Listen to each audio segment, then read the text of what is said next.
Hello everyone and welcome to the channel. This is CCNA course day 44 and we are talking about wireless security. This is part 2 of the 3. In previous lesson, I spoke about a WEP and I told you that that is kind of insecure, and that was the reason that WPA was introduced, and we are going to talk about this a little bit right now. So we have seen weaknesses of WEP. The next question becomes obvious, of course. What did industry do about that? So the answer was WPA, which stands for Wi-Fi Protected Access. Now, Wi-Fi Protected Access was introduced because WEP was no longer providing adequate security. As wireless networking became more popular, researchers and attackers discovered multiple weaknesses in WEP. Organizations needed something stronger, but there was a challenge. What was the challenge? The full IEEE 822.11i security standard was still being developed, so the industry needed an intermediate solution. So think of WPA as a temporary bridge. It wasn't intended to be the final destination. It was designed to improve wireless security immediately while the industry worked towards a more complete long-term solution. When you hear WPA, think improvement over WEP and transition technology before WPA2. WPA improved both authentication and encryption and addressed many of the weaknesses that made WEP vulnerable. So it wasn't perfect, of course, but it was a major step forward. One of the biggest problems with WEP was static keys. Everybody used the same key for a long period of time. That created risk. If an attacker eventually discovered the key, they could potentially decrypt large amount of traffic. WPA addressed this problem by introducing dynamic key management. Imagine your house key changed automatically every day.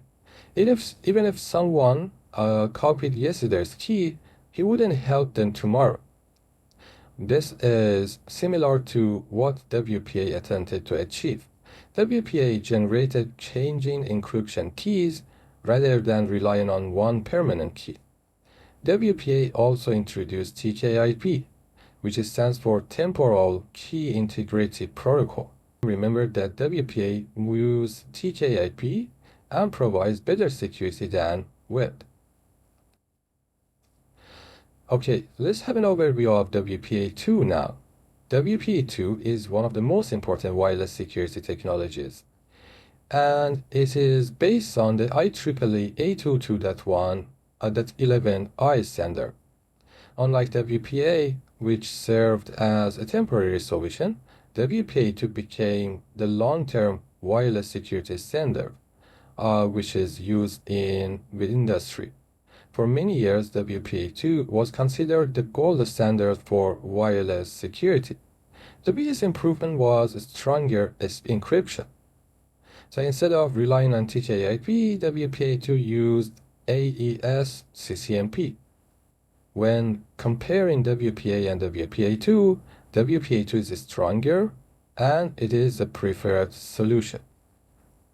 Okay, why AES matters? So AES stands for Advanced Encryption Standard, okay? AES became one of the most important encryption technologies which is used in networking today, and you can think of it as a much stronger safe, protecting valuable information. AES provides confidentiality, meaning unauthorized user cannot easily read data. It also provides integrity, meaning the information has not been modified during transmission. Both are critical security goals. So when you see WPA2, immediately think of AES-CCMP. A simple memory shortcut is WPA equals TKIP, WPA2 equals AES. Now, WPA Personal is often called WPA PSK. Now, PSK stands for pre-shared key, right? Every authorized device uses the same pre-share to the pre-shared passphrase to connect to the wireless network. Most home Wi-Fi networks and many small businesses use this approach. The main reason is simplicity. No authentication server is required. The administrator configures a password on the access point, and users enter the same password on their devices. If the password matches, access is granted.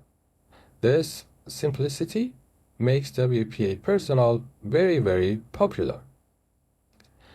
Now, PSA Personal is convenient, but its security depends heavily on the strength of the passphrase.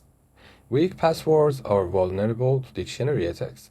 A dictionary attack attempts a large number of common passwords until a match is found.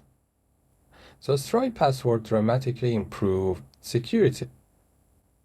Administrators should use a combination of uppercase letters, lowercase letters, numbers, and special characters. To remember this for the exam and for real deployment. The technology may be secure, but weak passwords can still undermine the entire system. What about WPA Enterprise? Unlike WPA Personal, WPA Enterprise does not rely on a single shared password. Instead, it uses centralized authentication through a radius server. Each user can have individual credentials, and this improves accountability, security, and scalability. So think of it this way. WPA Personal is like giving every employee the same key to the building. WPA Enterprise is like giving each employee a unique access badge. If someone leaves the company, only that person's access need to be removed. This is why enterprise mode is preferred in business environment. The four-way handshake. It is a very critical part of WPA and WPA2 security. Its primary purpose is generating encryption keys and confirming that both devices are actively participating in the communication session. So imagine two people agreeing on a secure communication method before beginning a private conversation, okay? That is essentially what the four-way handshake accomplishes. It establishes the key material used to protect traffic. Four-way handshake equals secure key generation. Okay, PMK and PTK basics. PMK is pairwise master key. PTK is pairwise transient key. So the PMK comes first. PTK is derived from the PMK during the handshake process. So think of PMK as the master recipe and PTK as the finished meal created from that recipe. The PTK is ultimately used to protect wireless communication. A useful CCNA memory tip is PMK first, PTK next. Okay, let's talk about IEEE 822.11i standard enhancement. The actual standard was introduced and had several major improvements to wireless security. These improvements, of course, included AES-CCMP encryption, better key management, and also the key caching. As a key caching improves roaming performance by helping devices reconnect more quickly when moving between access points. This is especially valuable in large enterprise environments where users move frequently. For the CCNA exam, remember the big picture. 822.11i introduced stronger encryption, improved key management, and became the foundation for WPA2. That concludes part 2 and prepares us for WPA3 in part 3 of this lesson.